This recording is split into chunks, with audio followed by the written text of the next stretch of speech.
Selamat pagi berkah dalam anak-anak semua. Nah, kembali lagi pada saat ini Pak Oki akan memberikan video pembahasan soal. Nah, video Zoom mengenai pembahasan soal tema 7 subtema 1 pembelajaran 6. Nah, kita tidak bisa mengikuti Zoom bersama-sama, tetapi kalian tetap harus menuliskan jawaban yang tepat pada buku LKS kalian, seperti itu ya. Lalu kalian juga nanti akan tetap memberikan nilai. Nah, kerjaan kalian itu dinilai seperti biasa ya. Dia akan tetap ada nilainya. Seperti itu ya anak-anak. Baiklah.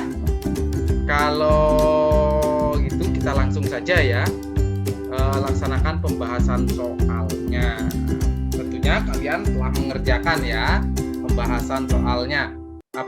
Soalnya. Nah, latihan soal yang sudah Pak Oki berikan tadi. Baiklah, kita langsung saja ya anak-anak. Kita akan mulai pembahasan soal tema 7 subtema 1 pembelajaran 6. Kita mulai dari A pilihan ganda. Nih, A pilihan ganda. Nomor 1. Perhatikan gambar berikut. Nah, dilihat itu gambarnya. Ada mangkuk dan ada 3 gelas di sana ya. Mangkuknya itu berisi air ya. Nah, satu mangkuk itu dituangkan ke dalam gelas ternyata bisa mengisi 3 gelas hingga penuh. Nah, ini nanti volume air dalam mangkuk sama dengan volume air berapa gelas? Iya, betul sekali, B3 gelas di sana ya. Tentunya di sini tidak ada yang salah. Semua sudah betul menjawabnya. Gambar itu kan menunjukkan mangkuk berisi penuh air ya.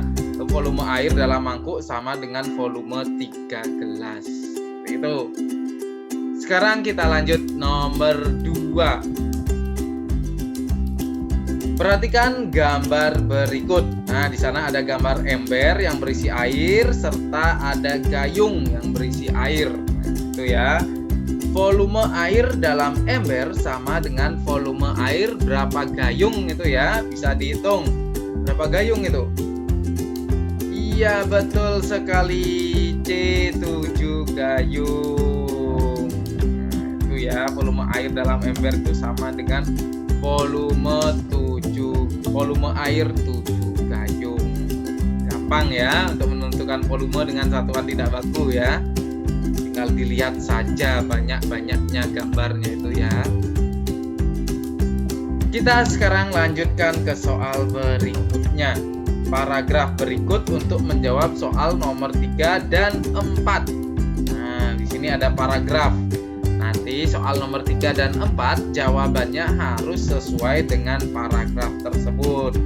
Dalam paragraf juga sudah ada tanda-tanda angka ini ya, nomornya, nomor kalimatnya ini ya. Persatu, nomor kalimat 1, kalimat 2, 3, 4. Nah, ada 4 kalimat itu. Sekarang kita baca dulu paragrafnya.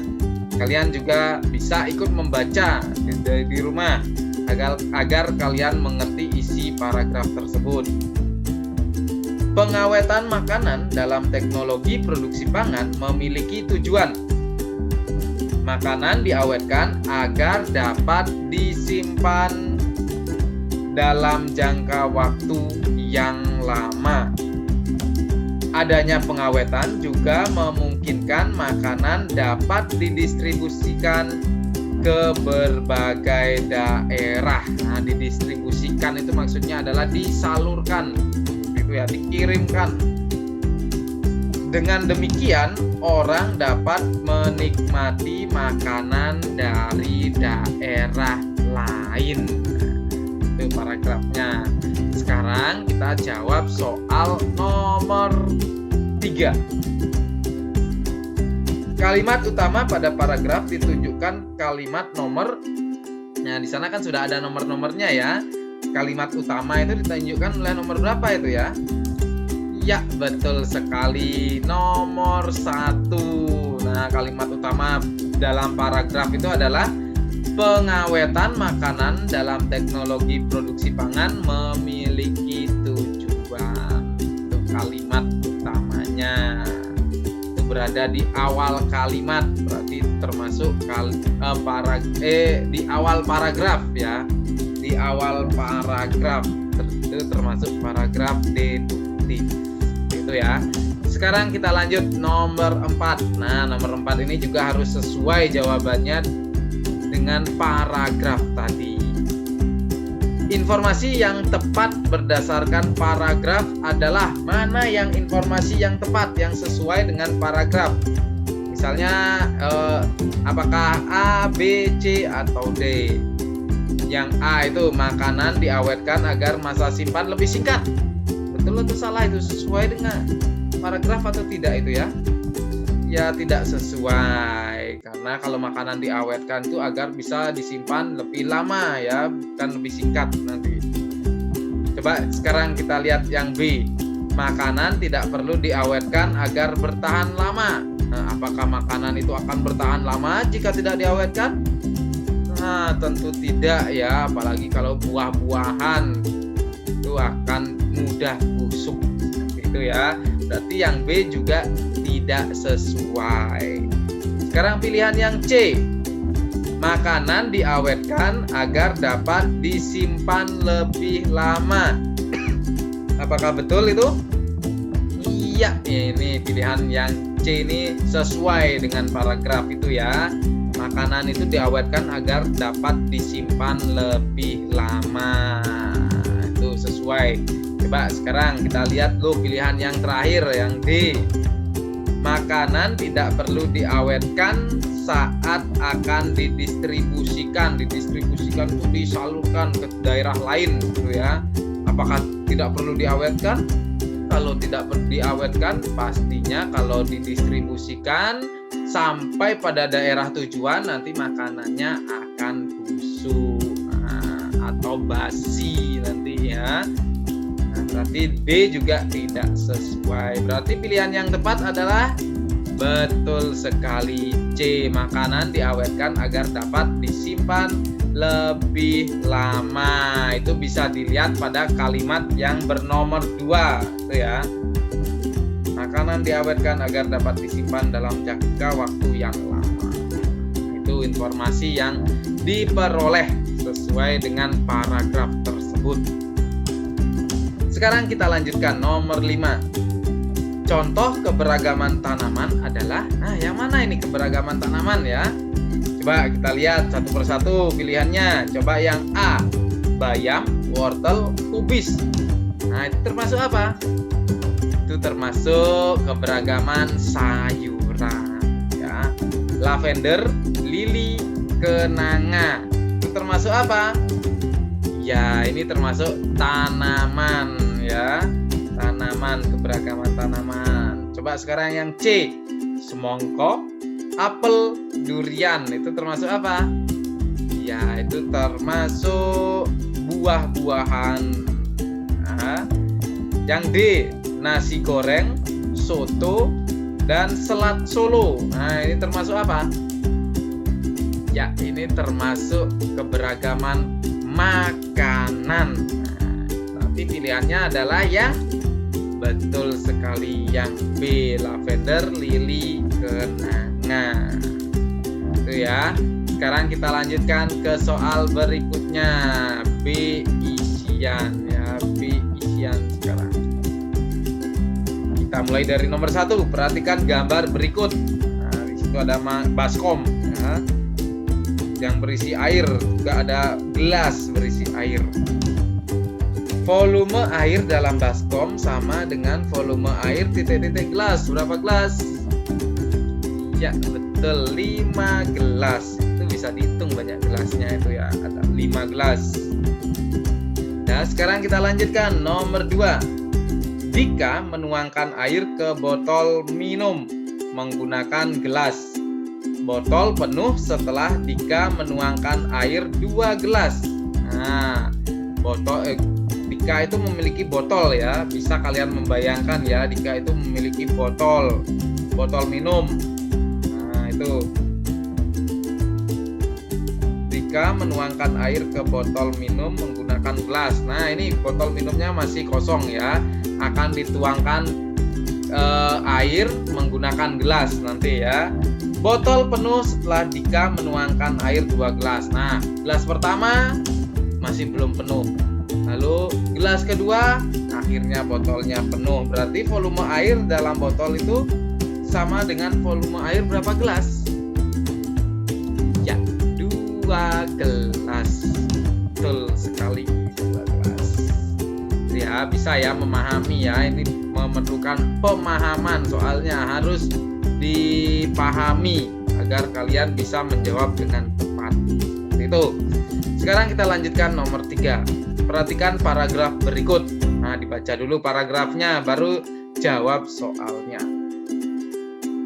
Tahu termasuk olahan kedelai melalui teknologi pangan. Kedelai diolah menjadi tahu melalui proses fermentasi. Pengolahan kedelai menjadi tahu membutuhkan alat dan bahan. Alat yang dibutuhkan misalnya panci, kain penyaring, mesin penggiling, dan bak. Sementara itu, bahan yang dibutuhkan, tadi itu alat ya, sekarang bahan yang dibutuhkan misalnya kedelai, air, dan asam cuka. Tuh paragrafnya. Sekarang kita jawab bersama soal nomor 3. Kalimat utama terletak di titik-titik paragraf. Di mananya paragraf ya kalimat utamanya? Iya, betul sekali, ada di awal paragraf. Ini termasuk paragraf deduktif. Seperti itu ya anak-anak. Nah, sekarang kita lanjutkan soal berikutnya. Nomor 4.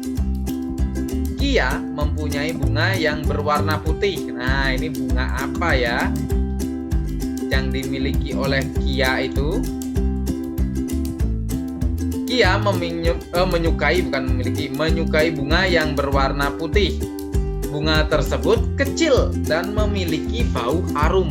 Nah, bunga apa itu ya yang disukai oleh Kia? Nah, Kia menyukai tanaman melati. Itu tanaman yang disukai oleh Kia. Memiliki bunga yang berwarna putih. Bunga yang berwarna putih dan juga baunya harum.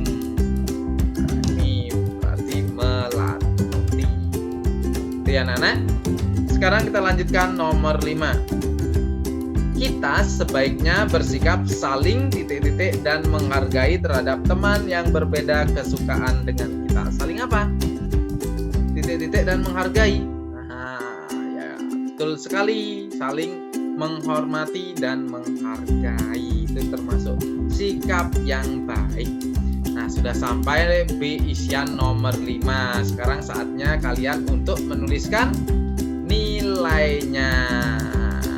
Kalau betul semua berarti dapat berapa? Ya, mendapat nilai 100. Salah satu berarti dapat berapa? Betul sekali, 90. Salah 2 dapat berapa? 80. Salah 3 70 dan seterusnya. Tentunya nilai kalian semua bagus-bagus ya. Tidak ada yang mendapatkan nilai di bawah 70 ya. Semua tentunya mendapatkan nilai 70 ke atas. Mungkin saja tidak ada yang mendapatkan nilai 70 ini ya. Nah, itu ya. Sekarang saatnya untuk soal berikutnya, yaitu C uraian. Kalian siapkan untuk menulis C uraiannya ya. Tentukan volume air dalam ember berikut. Tentukan volume dalam satuan tidak baku. Nah, ini seperti yang sudah, soal-soal yang sudah ya. Karena ini uraian, jadi harus lengkap kita jawabnya. Seperti ini. Gambar menunjukkan ember berisi penuh air. Volume air dalam ember sama dengan volume air 10 gayung. Nah, itu caranya menjawab. Nah, di sana ada ember yang berisi air, lalu ada gayung. Ada berapa gayungnya berisi air juga itu? Ya, ada 10. Itu ya, tekan volume. Sekarang kita lanjutkan ke soal berikutnya. Paragraf berikut untuk menjawab soal nomor 1 dan 2. Nah, dibaca dulu paragrafnya, baru jawab soalnya nomor 1 dan 2 tersebut. Karena jawabannya harus sesuai dengan paragraf. Jadinya kalian harus memahami isi paragraf tersebut. Sekarang kita baca bersama ya. Kedelai tidak hanya dapat dimanfaatkan untuk membuat tempe dan tahu. Kedelai juga dapat diolah menjadi tauco.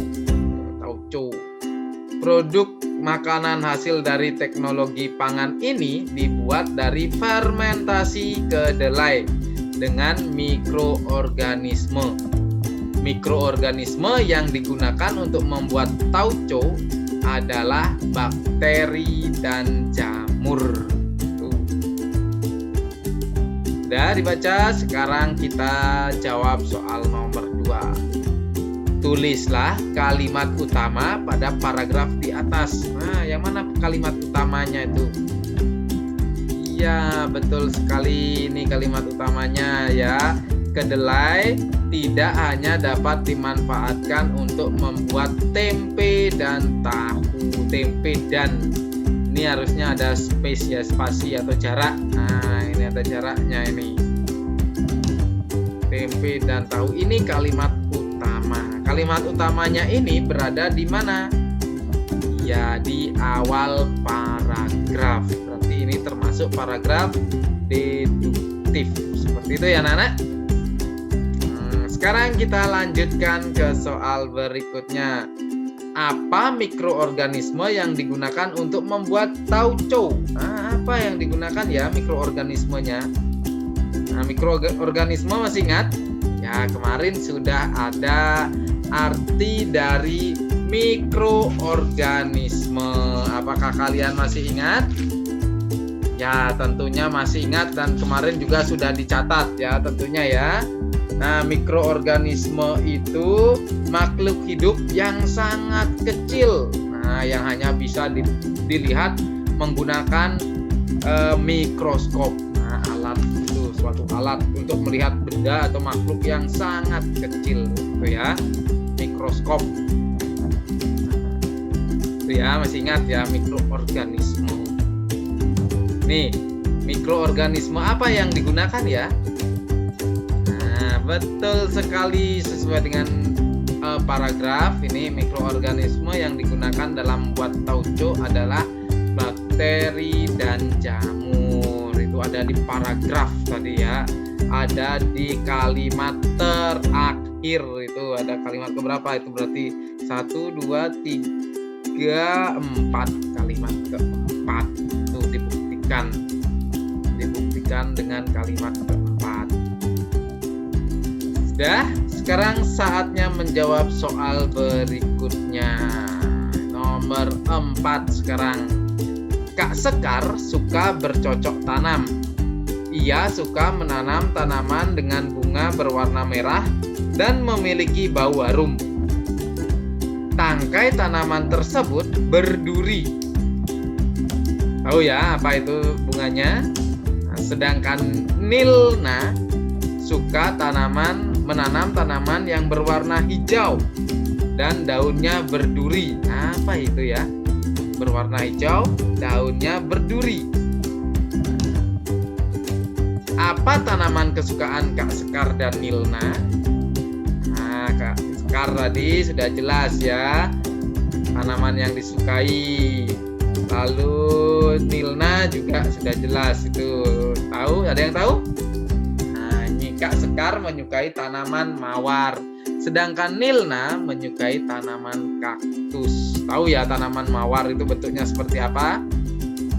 Ya, itu bunganya juga harum itu. Lalu tangkainya berduri. Kaktus tahu ya, kaktus ya.